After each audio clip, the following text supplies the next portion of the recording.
This is how to open an Absa bank account online. Make sure you watch until the end so you do not miss any steps. If your screen looks slightly different, the options are still the same.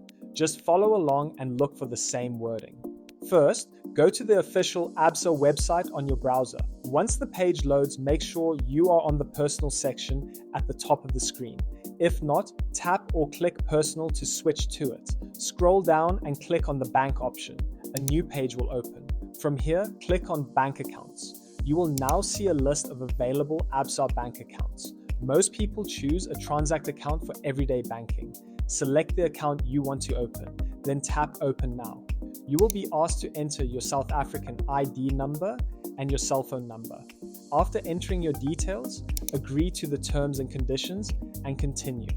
Absa will then recommend that you complete the verification process on your mobile phone.